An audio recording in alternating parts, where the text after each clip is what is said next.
لیکن ایک آدمی کعبہ میں نماز پڑھتا ہوا ساری زندگی آخر میں صرف اتنا کہہ دے کہ یہ بیکار کی چیز ہے، نعوذ باللہ، کافر ہو جائے گا، کافر ہو جائے گا۔ ایمان خطرے میں ہے، اس کی پہلی پہچان شریعت کے کسی حکم کے تعلق سے دل میں اطمینان نہ ہونا۔ مسلمان اس ملک پر احسان کریں، اور احسان اس طرح کریں کہ پیاسوں کو پانی پلائے، بھوکوں کو کھانا کھلائے، ضرورت مندوں کی ضرورتیں پوری کرے، بھٹکوں کو راہ دکھائیں، اور انسان سے نفرت نہیں، اس کے ذات، اس کے دھرم، اس کی بھاشا، اس کے کلچر، اس کے قد و قامت، اس کے رنگ کی وجہ سے اس سے نفرت نہ کریں، بلکہ وہ اللہ کی مخلوق ہے، حضور کی امت ہے صلی اللہ علیہ وسلم، اس لیے ہر آدمی سے محبت کرنا سیکھے۔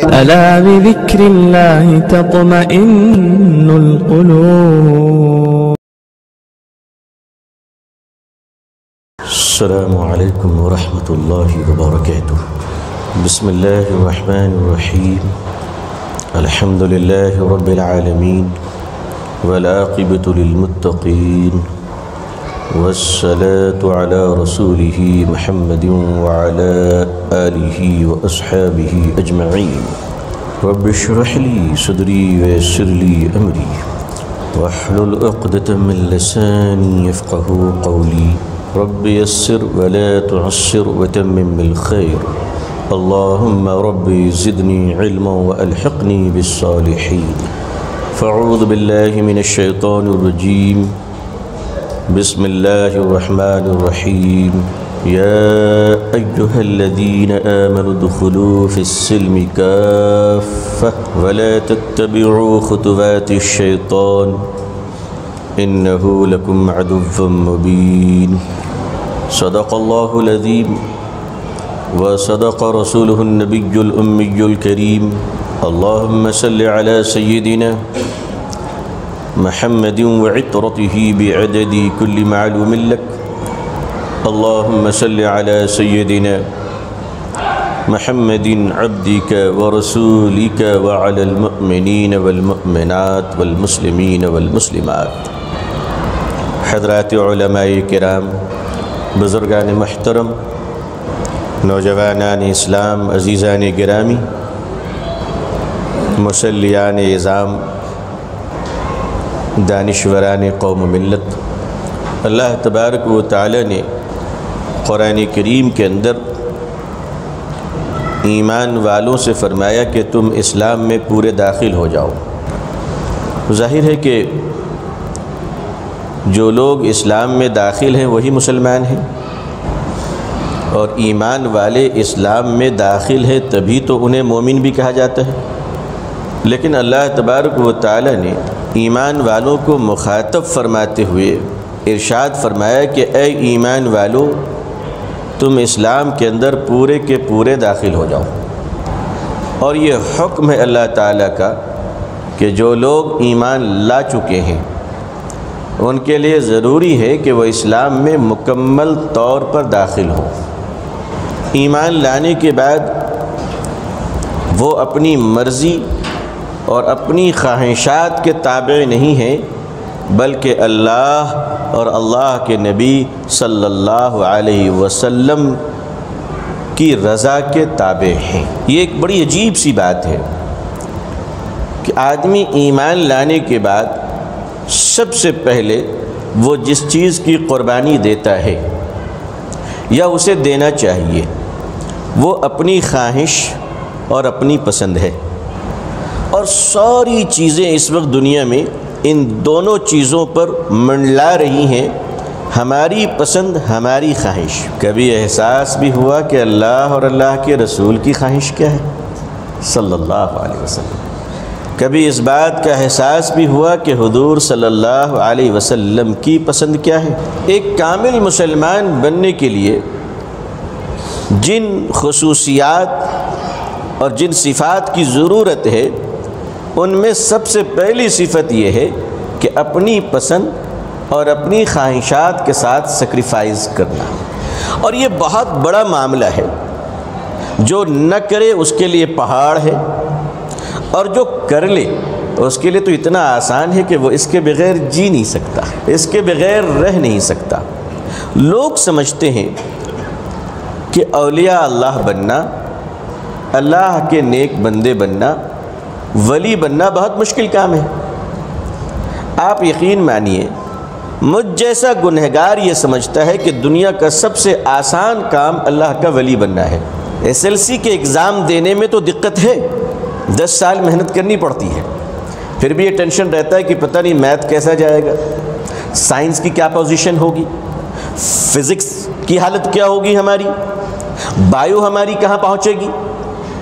لیکن اللہ کے ولی بننے کے لیے ذرا سے بھی فکر کی ضرورت نہیں ہے، اور میں آپ سے پورے احساس، مسرت، خوشی اور آپ کو خوشخبری سناؤں کہ اللہ کا ولی بننے کے لیے دنیا چھوڑنے کی ضرورت نہیں ہے۔ ہاں، دنیا کے کسی کام کو چھوڑنے کی ضرورت نہیں ہے۔ میرے بزرگوں، میرے کرم فرماؤ، اللہ کا ولی بننے کے لیے دنیا نہیں، گناہ چھوڑنے کی ضرورت ہے، صرف گناہ چھوڑنے کی ضرورت ہے۔ اچھا، اتنی سی بات ہے، صرف گناہ چھوڑنے کی ضرورت ہے۔ آدمی گناہ چھوڑ لے، وہ تہجد نہیں پڑھ پاتا ہے، کوئی بات نہیں، اللہ اسے توفیق دیں گے بعد میں۔ اس سے اشراق نہیں ہو پاتی ہے، چاشت و نوافل کی پابندی نہیں کر پاتا ہے، کوئی بات نہیں ہے۔ اس کی بہت لمبی داڑھی بھی نہیں ہے، ٹوپی اور عمامہ بھی سر پہ نہیں ہے، وہ دیکھنے میں بھی بہت زیادہ جبہ والا معلوم نہیں ہوتا، کوئی بات نہیں، یہ سب تو بات کی چیزیں، اللہ توفیق دیتے رہیں گے۔ میرے بھائی، اللہ ہمیں توفیق دے گناہوں کو چھوڑنے کی۔ آدمی جس دن گناہوں سے بچنے لگے گا، اس کا ہر پاؤں اللہ کی محبت کی سیڑھیوں پر بلندی کی طرف پہنچنے لگے گا۔ نیک عمل کرنا یہ تو اللہ کی توفیق سے ہے، اللہ کی توفیق سے، لیکن اس سے بڑے کمال کی چیز کیا ہے؟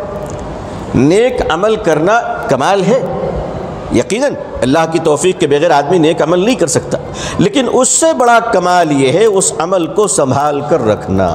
دیکھیے، برتن اگر خراب ہو تو دودھ پھٹ جاتا ہے، برتن کی خرابی سے جس طرح دودھ پھٹ جایا کرتا ہے، اندر کے نیتوں کی خرابی سے اعمال ضائع ہو جایا کرتے ہیں۔ اندر دل کی انٹرنل احساس اور کیفیات کی خرابی سے اعمال ضائع ہو جایا کرتے ہیں۔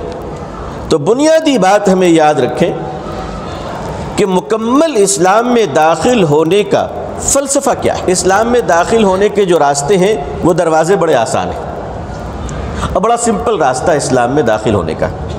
کوئی بھی انسان اگر 2 بول لے تو وہ مسلمان ہے۔ اس نے وضو نہیں بنائی، کوئی بات نہیں، اس نے 1 وقت کی نماز نہیں پڑھی، کوئی بات نہیں، لیکن اگر وہ اقرار کر لیتا ہے اشہد ان لا الہ الا اللہ واشہد ان محمد عبدہ ورسولہ صلی اللہ علیہ وسلم، یہ 2 بول بولنے کے بعد صحابی کا قاتل بھی مسلمان ہے یا نہیں ہے؟ جی، یہ 2 بول بولنے کے بعد اللہ کے آخری نبی صلی اللہ علیہ وسلم پر پتھر پھینکنے والا بھی مسلمان ہے۔ یہ 2 بول، کیا 2 بول کیا ہے؟ مسلمان بننے کے لیے صرف 2 بول کی ضرورت ہے، کسی ڈیکوریشن کی ضرورت نہیں ہے، کسی بہت بڑے کرائٹیریا اور پنڈال لگا کر دعوت کھلانے کی ضرورت نہیں ہے، کسی بہت بڑے بغداد سے ولی کامل کو بلانے کی ضرورت نہیں ہے۔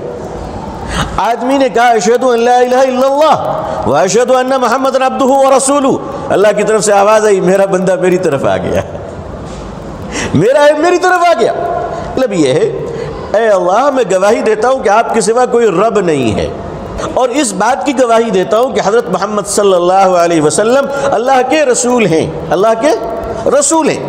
یہ کہنا کافی ایمان کے لیے، لیکن آج کل اس میں ایک بات کو جوڑ لینا زیادہ ضروری ہے ایمان کی تکمیل کے لیے، اور اپنی شناخت اور پہچان اور ID کارڈ کو اور پروف کو بالکل کلیئر رکھنے کے لیے ایک بات اس میں شامل کر لیں کہ ہم گواہی دیتے ہیں کہ حضور صلی اللہ علیہ وسلم اللہ کے رسول ہیں، آخری رسول ہیں صلی اللہ علیہ وسلم۔ یہ آخری اس وقت بہت بڑی کرائٹیریا ہے، یہ بہت ویلڈ ڈاکومنٹ ہے اس وقت، اس دور میں اللہ کے نبی کو آخری ماننا صلی اللہ علیہ وسلم۔ جس کے دل میں فتنہ ہے وہ حضور کو نبی تو مانتا ہے، آخری نہیں مانتا صلی اللہ علیہ وسلم۔ اس کا مطلب ہے اس کے دل میں چور ہے، اس کے دل میں فتنہ ہے۔ تو یہ جو لفظ آخری پر میں تاکید کر رہا ہوں، زور دے رہا ہوں، اس لیے زور دے رہا ہوں کہ آخری جو ہے وہ ٹیسٹر ہے۔ اگر یہ مضبوط ہے تو اس کا مطلب یہ اندر سے کمزور صحیح مگر مسلمان پکا ہے، اور اگر سب کچھ ہے، لفظ آخری پہ ڈھل مل ہے، تو یقین مانیے یہ اندر سے بکاؤ ہے، فتنہ ہے، ہو سکتا ہے کہ منافق ہو یہ شخص۔ اس لیے لفظ آخری پہ میں نے تاکید کی کہ حضور صلی اللہ علیہ وسلم اللہ کے آخری رسول ہیں، تو مسلمان بننے کے لیے دو بول کافی ہے، اللہ ایک ہے اور حضرت محمد صلی اللہ علیہ وسلم اللہ کے آخری رسول ہیں صلی اللہ علیہ وسلم۔ سارا مجمع کہے صلی اللہ علیہ وسلم۔ مسلمان اسلام میں داخل ہونے کے لیے ایک دروازہ ہے، لیکن اب جو میں عرض کرنے جا رہا ہوں ذرا دل تھام کر سنیے گا، اسلام سے نکلنے کے لیے بہت دروازے ہیں۔ ایک آدمی کے اسلام سے نکل کر نعوذ باللہ مرتد بن جانے کے بہت سارے دروازے ہیں، داخل ہونے کا ایک ہی دروازہ ہے جی، مرتد بننے کے بہت سارے دروازے ہیں۔ مثلا ایک مسلمان ہے، وہ نماز نہیں پڑھتا، اللہ اسے توفیق عطا فرمائے، اللہ ہمیں بھی توفیق دے، ہم بھی محتاج ہیں۔ ایک ہمارا مسلمان بھائی ہے جو نماز نہیں پڑھتے، گناہ کرتا ہے، وہ ہم اسے سمجھائیں گے، ہم انہیں منائیں گے، نہیں مانے گا ہاتھ پکڑیں گے، پھر بھی نہیں مانے گا پاؤں پکڑیں گے، اس کو ہاتھ جوڑیں گے، سینے سے لگائیں گے کہ نہیں لگائیں گے؟ بھائی آؤ نماز پڑھو، اللہ اسے توفیق دے، دعا بھی کریں گے، لیکن ہم اسے کافر نہیں کہیں گے۔ کیوں بھائی؟ صحیح ہے، ہاں گنہگار کہیں گے بھائی، اور اسے بتائیں گے بھی کہ دیکھو یہ بہت بڑا گناہ ہے، اللہ ناراض ہوتے ہیں، اس پر بڑا عذاب ہے، وعیدیں اسے بتائیں گے۔ اچھا جو مسلمان نماز نہیں پڑھتا ہے وہ بھی جانتا ہے کہ میں غلط کر رہا ہوں۔ ایک ہے نہ پڑھنا، چھوڑنا، اس سے وہ گنہگار ہوتا ہے، کافر نہیں ہوتا۔ لیکن ایک آدمی کعبہ میں نماز پڑھتا ہوا ساری زندگی، آخر میں صرف اتنا کہہ دے کہ یہ بیکار کی چیز ہے، نعوذ باللہ، کافر ہو جائے گا، کافر ہو جائے گا۔ اسلام اور شریعت کے کسی حکم کا نہ کرنا گناہ ہے، انکار کرنا کفر ہے۔ عزیزان ملت، گنہگار ہونا اور ہے، منکر ہونا اور ہے۔ آج کا مسلمان گنہگار تو ہے، لیکن اس کے ایمان کا وولٹیج اگر دیکھنا ہو تو اس کے سامنے ذرا شریعت کی کوئی گستاخی کر لے، پھر دیکھیے تماشا۔ ہم تو اسی پہ ناز کرتے ہیں، ماشاءاللہ، ہم تو اسی پہ ناز کرتے ہیں، الحمدللہ۔ ہم کہتے ہیں ٹھیک ہے، یہ جیسا بھی ہے مگر ہے اللہ اور اللہ کے نبی کا صلی اللہ علیہ وسلم۔ یہ گندہ ضرور ہے مگر بندہ اللہ کا ہے، یہ بندہ کسی اور کا نہیں، اس میں کوئی ملاوٹ نہیں، الحمدللہ۔ اللہ ہمارے اعمال کو بھی درست فرما دے۔ مسواک کرنا، دیکھیے مسواک مستحب ہے، کوئی ایسی سنت نہیں کہ جس کو چھوڑنے پر گناہ ہو، لیکن میں آپ کو سچ بتاؤں اس کے فوائد اور فضیلتیں تو اتنی ہے کہ اگر یہ فرض بھی ہو جاتا تو کم تھا۔ فوائد اتنے، آپ غور فرمائیں کہ مسواک کے جو آخری درجے کا فائدہ ہے وہ ہے کہ ایمان پر موت نصیب ہوگی۔ اللہ اکبر، یہ کوئی معمولی فائدہ ہے؟ اور میں تو عرض کیا کروں کہ مسلمانوں کو اس ایک مسواک اپنے جیب میں رکھنا چاہیے، انشاءاللہ اس سے اس کے پاس اس کو ڈیفنس پاور کی انرجی نصیب ہوگی اللہ کی طرف سے انشاءاللہ۔ میں ایک روحانی بات عرض کر رہا ہوں، اس کے لیے کوئی دلائل نہیں دے رہا ہوں آپ کو۔ مسلمان صرف مسواک اپنے دانتوں میں لگا کر ہاری ہوئی جنگ جیت چکے ہیں الحمدللہ، یہ تاریخ اسلام کا واقعہ ہے۔ مسواک اگر آدمی وضو میں کر لے درجات بڑھ جائیں گے، نماز کی فضیلتیں بڑھ جائیں گی، نہ کرے کوئی گناہ نہیں، کوئی پکڑ نہیں، لیکن اگر انکار کر دے تو کافر ہو جائے گا۔ اگر کہے کہ صاحب اس کی کوئی ضرورت نہیں تو یہ کفر ہو جائے گا۔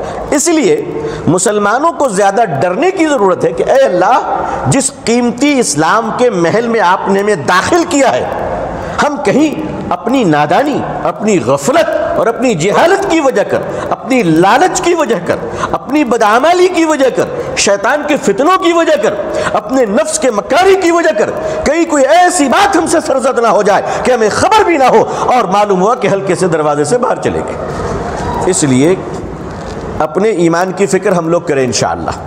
کیسے کریں گے فکر؟ طریقہ یہ ہے، رات میں سوتے وقت روزانہ مسلمان بن کے سویا کریں انشاءاللہ، روزانہ کہ اللہ ہمیں معاف کر دیجئے، اور ہم پھر کلمہ پڑھتے ہیں، جب جب موقع ملے کلمہ پڑھیے، اشہد ان لا الہ الا اللہ و اشہد ان محمدا عبدہ ورسولہ۔ ایک اہم بات ذہن میں رکھیے گا کہ آج کل ارتداد کی ہوائیں بہت چل رہی ہیں۔ یہ جو آدمی ہمیں پتہ بھی نہیں چلتا اور آدمی مرتد ہو جاتا ہے، ایمان سے باہر چلا جاتا ہے۔ ایمان خطرے میں جو پڑتا ہے اس کی 3 شکلیں ہیں، فوراً ایک بار میں ایمان خطرے میں نہیں آتا ہے، اس لیے اپنے آپ کو ہم لوگ ٹٹول بھی سکتے ہیں، جانچ بھی سکتے ہیں اور اپنا حساب کتاب رکھ سکتے ہیں انشاءاللہ۔ نوٹ کر لیں، ایمان خطرے میں ہے، اس کی پہلی پہچان شریعت کے کسی حکم کے تعلق سے دل میں اطمینان نہ ہونا، تحقیق شدہ یعنی جو بات تحقیق ہو چکی ہے۔ جیسے فرض مانیے اذان کی آواز فجر میں آئی اور دل نے یہ کہا آواز بہت تیز ہے، نہ یہ مناسب نہیں ہے، صاحب بے چینی ہو رہی ہے ہمیں، یعنی اذان کے تعلق سے اپنے دل میں بوجھ پیدا کرنا، یہ خطرے کی پہلی گھنٹی ہے۔ گرچہ کہ اس میں گنجائش ہے کہ بے اذان خوبصورت ہو، ایک ساتھ کئی اذان کی آواز ٹکرائے نہیں، مختصر ہو، لوگوں کو دقت نہ ہو، یہ تو انتظامی چیز ہے، یہ تو مینجمنٹ کی چیز ہے، یہ یہاں تک تو ٹھیک ہے۔ اذان کی آواز کی فریکوینسی کتنی ہو، مائک کے ساؤنڈ کیسے ہو، یہ ساری چیزیں مینجمنٹ کی ہے، اس میں آپ کمی بیشی کر سکتے ہیں، آپ مائک آف بھی کر سکتے ہیں، آپ مائک آن بھی کر سکتے ہیں۔ لیکن یہ سوچنا کہ صاحب اذان سے الجھن ہوتی ہے، ڈسٹرب ہوتا ہوں، ڈرنے کی ضرورت ہے۔ شریعت کے کسی حکم کے بارے میں ایک آدمی داڑھی نہیں رکھتا، ٹھیک ہے، اللہ توفیق دے، آگے چل کر اللہ توفیق دینے والا ہے، لیکن ہے تو ہمارا بھائی، ہم تو اسے بھی گلے سے لگائیں گے۔ بھئی آج نہیں رکھا ہے، کل ہو سکتا ہے ہم سے اچھی رکھے، اس کی برکت اور اس کے طفیل سے اللہ ہمیں معاف فرما دے، ہمیں کیا پتا۔ لیکن اگر کوئی داڑھی کو بوجھ سمجھ لے، عیب سمجھ لے، تو پھر اس کا ایمان خطرے میں۔ داڑھی کٹوانے سے ایمان خطرے میں نہیں، لیکن اسے برا سمجھنے سے ایمان خطرے میں ہے۔ یقیناً داڑھی کٹوانا مڑوانا ایک مستقل گناہ ہے، علماء اور مفتیان کرام کی جو رائے شریعت کے تعلق سے ہے وہ بالکل مسلم ہے، میں اس میں کوئی کمی نہیں کر رہا ہوں۔ لیکن اگر کوئی آدمی داڑھی کو بوجھ اور معیوب سمجھ لے تو اس کا ایمان خطرے میں ہے، یہ پہلا اسٹیپ ہے ایمان کے خطرے کا۔ دوسرا اسٹیپ یہ ہے کہ وہ اسلامی احکام کے خلاف نعوذ باللہ بولنا شروع کر دے۔ پھر تیسرا درجہ یہ ہے کفر پر اس کی موت ہوگی۔ ہم اپنے گھروں کا جائزہ لیں، اپنی اولادوں کا جائزہ لیں، یہ بہت بنیادی چیز ہے۔ اب آئیے، اللہ تبارک و تعالیٰ نے ہمیں حکم دیا کہ جب ایمان لے آئے ہو اللہ کے فضل سے، اللہ کی رحمت سے، اللہ کی ہدایت سے، جب ہم مسلمان بن چکے ہیں تو اب ہماری ذمہ داری ہے کہ ہم اسلام میں پورے کے پورے داخل ہو جائیں۔ میں نے شروع میں ایک بات عرض کیا نا، داخل ہونے کا مطلب یہ ہے کہ ہماری اپنی چوائس نہیں ہے، نتھنگ۔ جو آدمی شریعت کے مقابلے میں اپنی چوائس کو اہمیت دے گا، اللہ اس بھائی کو اور ہم سب کو ہدایت نصیب فرمائے۔ یہ خطرے کی گھنٹی ہے، جی، اور یہ بہت خاموش میٹھا زہر ہے، جیسے شوگر کی بیماری شروع ہوتی ہے نا، پتہ ہی نہیں چلتا ہے، بعد میں معلوم ہوا اور جسم گلنی شروع ہو گئی۔ یہ خطرے کی گھنٹی ہے کہ شریعت کا کوئی حکم ہمارے سامنے موجود ہو اور اس کے باوجود ہم اپنی چوائس کو ترجیح دیں۔ اللہ ہمیں ہدایت دے، اللہ ہمیں سمجھ عطا فرمائے۔ اپنی چوائس کو سامنے نہیں، شریعت کو سامنے رکھنا ہے۔ گھر میں شادی کی مجلس ہو رہی ہے، اپنی عورتوں سے کہیں کہ تم اپنی چوائس کو رکھنا چاہتی ہو یا اللہ اور اللہ کے نبی کی چوائس چاہیے صلی اللہ علیہ وسلم۔ کسی مولانا صاحب کی بات نہیں، کسی پیر صاحب کی بات نہیں، کسی ولی صاحب کی بات نہیں، کسی مفتی صاحب کی بات نہیں۔ بہت ہی کنسپٹ کلیئر ہے، راستہ بہت صاف ہے۔ What do you want? Own choice اور our Prophet صلی اللہ علیہ وسلم، آپ کو کیا چاہیے؟ یہ بالکل، اس میں کسی بڑے مولانا سے پوچھنے کی ضرورت نہیں ہے، اس میں کسی بڑے حضرت کے پاس جانے کی ضرورت نہیں۔ ہر مسلمان اپنے گھر میں صبح اٹھ کر یہ طے کر سکتا ہے کہ وہ اپنی چوائس کو ایکسیپٹ کرتا ہے یا اللہ اور اللہ کے نبی کی چوائس کو ایکسیپٹ کرتا ہے صلی اللہ علیہ وسلم۔ فائنل اپنے ایمان کے بارے میں وہ طے کر لیں، ہم اپنے ایمان کے بارے میں طے کر لیں۔ شادی محلوں میں ہم جا رہے ہیں، کھڑے ہو کر کھانا کھانا ایک بیماری اور وبا بن گئی ہے آج کل، معاف کیجیے گا، وبا بن گئی ہے۔ میں سمجھتا ہوں کہ انسان کی اس سے بڑی توہین اور کچھ نہیں ہو سکتی کہ ایک انسان کے ہاتھ میں رکابی تھما کر اسے بھکاریوں کی طرح اور جانوروں کی طرح کھڑا کر دیا جائے کھانے کے لیے۔ انسان کی اس سے زیادہ توہین کچھ نہیں ہو سکتی۔ ایسی مجلس میں آپ کہتے ہیں میں ایسی دعوت میں شرکت نہیں کروں گا جہاں کھڑے ہو کے کھانے کا نظام ہو، یا اگر پہنچ گیا تو اس جگہ پر کھانا نہیں کھاؤں گا جہاں بیٹھنے کی سہولت نہیں ہو، اس لیے کہ ایک طرف وقت کا وزیر ہے اور دوسری طرف اللہ کے نبی کی شریعت ہے صلی اللہ علیہ وسلم۔ چوائس، آپ کس کو ترجیح دے رہے ہیں؟ میں تو اپنے اس دیش میں رہنے والے اپنے برادران وطن ہمارے ہندو بھائیوں کے جو بڑے دھارمک لوگ ہوتے ہیں، الحمدللہ میرا تو ان سے بھی ملنا جلنا ہوتا ہے، میں تو ان کے دروں پہ بھی جاتا ہوں، ملتا ہوں، بات کرتا ہوں، مجھے دیکھ کر احساس ہوا کہ وہ لوگ جب کھانا کھاتے ہیں تو بالکل اس طرح زمین پر بیٹھتے ہیں کہ مجھے ان کو دیکھ کر نبی کریم صلی اللہ علیہ وسلم کے سنت کے مطابق بیٹھنے کے تینوں طریقے وہاں پر یاد آ جاتے ہیں۔ اب آپ بتائیے ان کو یہ کس نے بتایا؟ وہ کہہ رہے صاحب یہ سسٹم اسٹومک سسٹم کے لیے اور ہمارے ڈائجسٹنگ سسٹمز کے لیے، ڈائجیشن کے لیے یہ بہت بہتر ہے۔ میں نے کہا آپ کے لیے تو صرف ڈائجیشن کے لیے بہتر ہے، ہمارے لیے تو دنیا اور آخرت کے لیے بہتر ہے۔ یہ تو ہمارے نبی صلی اللہ علیہ وسلم کی سنت ہے، ہم مان لیں تو پیٹ بھی اچھا اور آخرت بھی اچھا انشاءاللہ۔ عزیزان مکرم، عزیزان ملت، اپنی چوائس کو سیکنڈری رکھیں، نبی کریم صلی اللہ علیہ وسلم کی پسند اور چوائس کو ہمیں سامنے رکھنا انشاءاللہ۔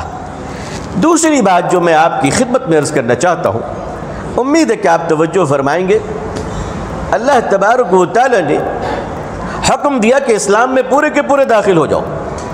اس سے مراد شریعت ہے، حضور صلی اللہ علیہ وسلم کی تمام شریعت کو ہم اپنے آپ پر امپلیمنٹ کریں، اپنی دکان میں، اپنے مکان میں، اپنے کارخانے میں، اپنے گھر میں، اپنے بیوی بچوں پر۔ جب تک بچے آپ کی سن رہے ہیں آپ دین سمجھا لیجئے، جس دن آپ کے جوتے بچے کے پاؤں میں آ گئے اس دن وہ بچہ آپ کی نہیں محلے کے دوستوں کی سنے گا، اس دن وہ بچہ آپ کی نہیں وہ اپنے یاروں کی سنے گا۔ اب آپ کا ٹائم ختم ہو گیا، اب آپ کا ٹائم ختم ہو گیا، اب آپ جتنی بھی دعا کروا لو، جتنی بھی نصیحتیں کروا لو، وہ آپ کی نہیں سنے گا، کیونکہ اللہ نے جب سننے کا وقت دیا تھا وہ ٹائم ہم نے ویسٹ کر دیا۔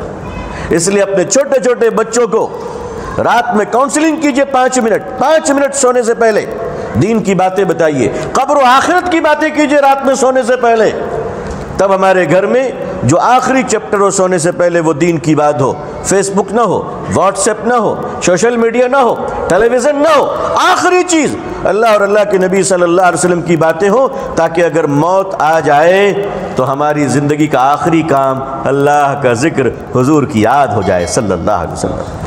اس پر بڑی توجہ فرمائیے، اپنی نسلوں پہ غور کریں کہ ہماری نسلیں آج کہاں جا رہی ہیں۔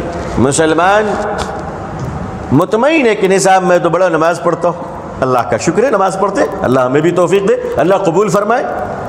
تہجد پڑھتے، یہ تو اور اونچی بات ہے، لیکن ذرا خیال بھی کیا کہ جو بیٹی گھر سے برقع پہن کر نکل رہی ہے، برقعے کی عظمت بھی اس کے اندر قائم ہے کہ نہیں ہے؟ نسلیں درست ہو رہی کہ نہیں ہو رہی ہیں؟ کہیں جنریشن تباہ تو نہیں ہو رہی ہے؟ کہیں بیٹیوں کی آبرو نیلام تو نہیں ہو رہی ہے؟ عزیزان ملت، اپنے گھروں پہ وقت دیجئے، اپنی فیملی کے ساتھ ٹائم دیجئے، اپنے بچوں کو وقت دیجئے، بچوں کی کاؤنسلنگ کیجئے، اور سب سے اہم بات یہ ہے کہ اپنا سیلف کیریکٹر ایسا بنائیے کہ آپ کے بچے آپ کو نمونہ اور آئیڈیل سمجھیں۔ اگر آپ چاہتے ہیں کہ آپ کے بچے فجر کی نماز میں جماعت کے ساتھ مسجد کی پہلی صف میں کھڑے رہیں تو ماں باپ کو اس کے لیے تہجد میں اٹھ کر رونا پڑے گا اللہ کے ساتھ۔ ماں باپ جب تہجد میں روتے ہیں تو بچے صبح اٹھ کر فجر میں کھڑے ہو کر اللہ کے سامنے تڑپتے۔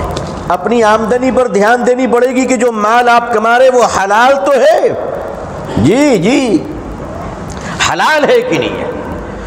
حرام کے لقمے کھلا کر آپ کعبہ کا غلاف بھی پکڑ کے اگر تڑپ جائیں گے تو اولاد صالح ہوگی، یہ مشکل ہے۔ اللہ ہدایت دے، اللہ کی ذات سے کوئی بعید نہیں ہے۔ لقمے پر توجہ دیجئے۔ حضرت جنید بغدادی رحمۃ اللہ علیہ بہت بڑے بزرگ گزرے ہیں، اور بغدادی سے تو آپ سمجھ گئے کہ بغداد کے رہنے والے تھے، اور بغداد عراق کے ایک شہر کا نام ہے۔ حضرت جنید بغدادی رحمۃ اللہ علیہ بہت بڑے ولی کامل قطب تھے اپنے وقت کے۔ جب چلتے تھے تو چاہنے والوں کا، متعلقین اور متوسلین کا، خلفاء اور مریدین کا قافلہ پیچھے پیچھے چلتا تھا۔ حضرت جنید بغدادی علیہ رحمہ راستے سے گزر رہے تھے تو کیا دیکھتے ہیں کہ وقت کے مجذوب اللہ کے ولی حضرت خواجہ بہلول علیہ رحمہ جسے دنیا پاگل سمجھتی تھی، دیوانہ سمجھتی تھی، لیکن اسے کیا پتا کہ یہ دیوانہ بھی کسی اور کے چکر میں نہیں، اپنے مولا کی محبت میں بنا ہے۔ کیا پتا لوگوں کو۔ حضرت جنید بغدادی علیہ رحمہ کی نگاہ پڑی کہ حضرت خواجہ بہلول علیہ الرحمہ راستے کے کنارے بالوں میں لپٹے ہوئے، بال گندے، کپڑے گندے اور پلٹے ہوئے پڑے ہوئے زمین پر لیٹے ہوئے۔ حضرت جنید بغدادی علیہ الرحمہ نے فرمایا اللہ کا محبوب لیٹا ہوا ہے، چلو چل کر ان کو سلام کر لیتے۔ مریدوں نے کہا حضرت دیوانہ ہے، پتہ نہیں کیا بول دے گا، مت جائیے۔ حضرت نے فرمایا تم کیا جانو، تم رہو میں جاتا ہوں۔ تو جب حضرت پیچھے سے گئے، حضرت جنید بغدادی رحمۃ اللہ علیہ حضرت خواجہ بہلول رحمۃ اللہ علیہ کے پیٹھ کی طرف گئے اور جا کر پیچھے سے سلام کیا، السلام علیکم، تو وہ پلٹے بھی نہیں، ویسے ہی جواب دیا وعلیکم السلام۔ کون؟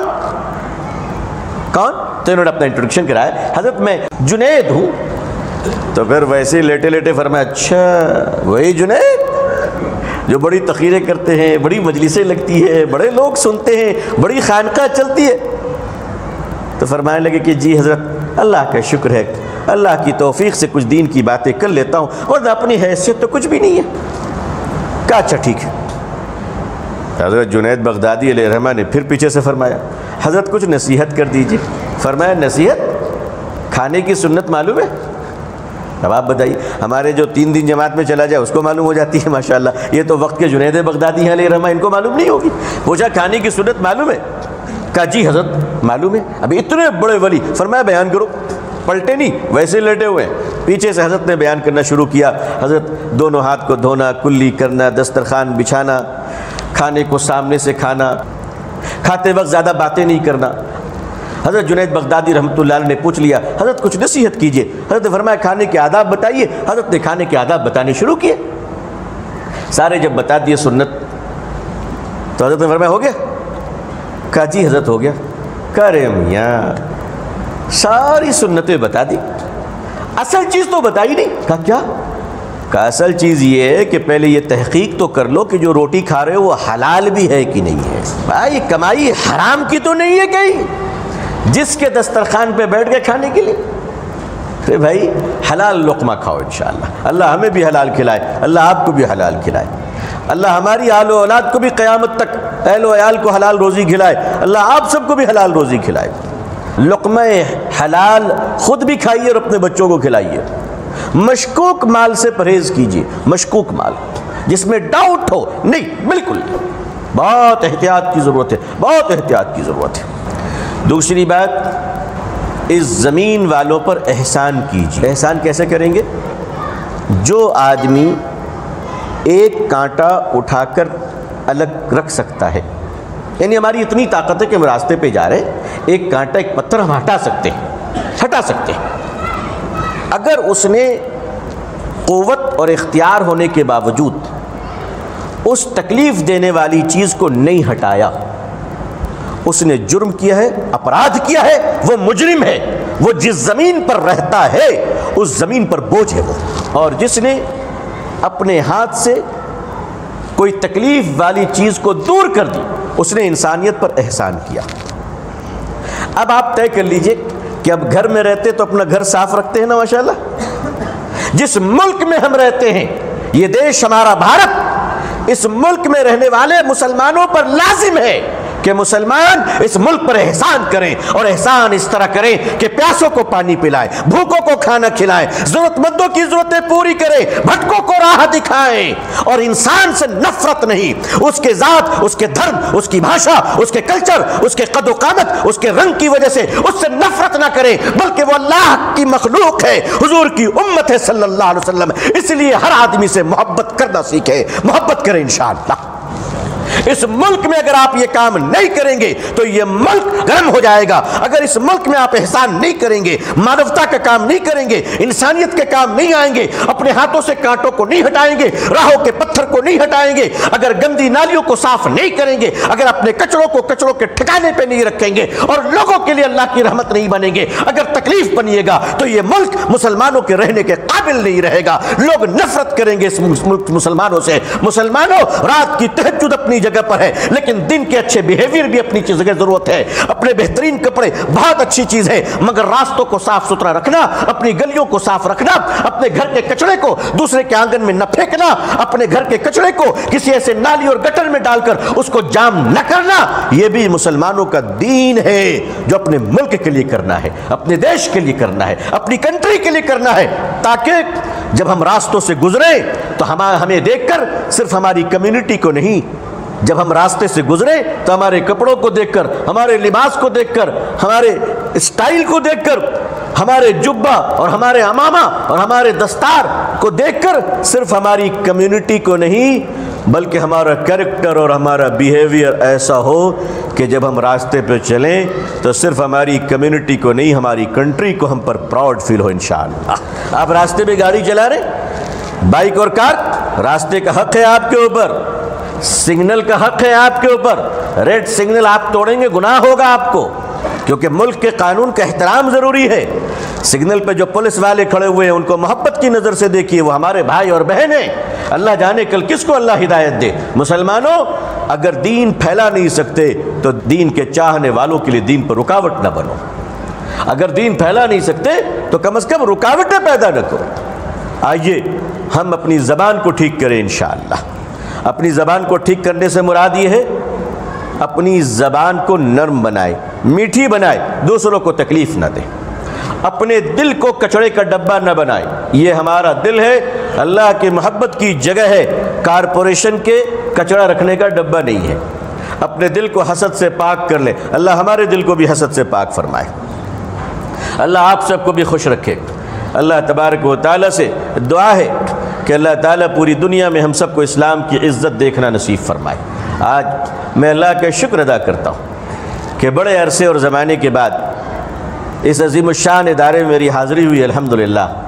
یقیناً کوئی ایک ایسا اللہ کا دیوانہ آتا ہے جو اجڑے ہوئے چمن کو سجا کر گزر جایا کرتا ہے، وہ باغ ایسی لگا جاتا ہے کہ نسلیں پھل کھاتی ہیں، پیڑ ایسی لگا جاتا ہے کہ سایہ اور ہوائیں دور تک لوگوں کو ملتی رہتی ہیں۔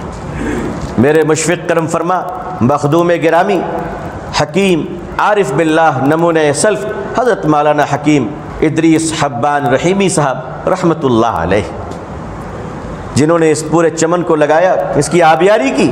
یقیناً یہ مسجد، یہ مدرسہ دارالعلوم محمدیہ اور آپ کی صالح اور نیک اولادیں، یہ سارے کے سارے اور آپ سب ان کے دوست و احباب اور ہم سب ان کے لیے ثواب جاریہ ہیں انشاءاللہ۔ کہ اللہ تعالیٰ اس چمن کو آباد رکھے، آپ سب کی محبتوں کا اللہ بہتر جزا عطا فرمائے۔ ہمارے ایک دیرینہ مراسم تھے، آج میں نے آ کر حق تو ادا نہ کر سکا، لیکن نہ آنے کے جرم سے اللہ نے مجھے بچا لیا اور بچوں سے ملاقات ہو گئی الحمدللہ۔ یہ ہمارے عزیز ہیں، اللہ ان سب کو خوش رکھے اور نظر بد سے اللہ محفوظ رکھے، اللہ آپ سب کو بھی خوش رکھے۔ دعا کریں کہ اللہ تعالیٰ پوری دنیا میں ہم سب کو اسلام کی عزت دیکھنا نصیب فرمائے، اقوام عالم اور اہل ہندوستان کے دلوں میں اسلام کے لیے اور مسلمانوں کے لیے جذبہ محبت و احترام پیدا فرمائے۔ اللہ ہمارے ملک بھارت میں امن اور شانتی عطا فرمائے، یہاں رہنے والے مسلمان بھائی اور ہندو بھائیوں میں آپس میں انسانیت کی بنیاد پر بھائی چارگی اور محبت اور قربت عطا فرمائے۔ آمین یا رب العالمین۔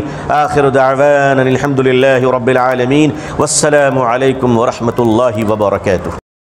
کعبے پہ پڑی جب پہلی نظر، کیا چیز ہے دنیا بھول گیا، کیا چیز ہے دنیا بھول گیا۔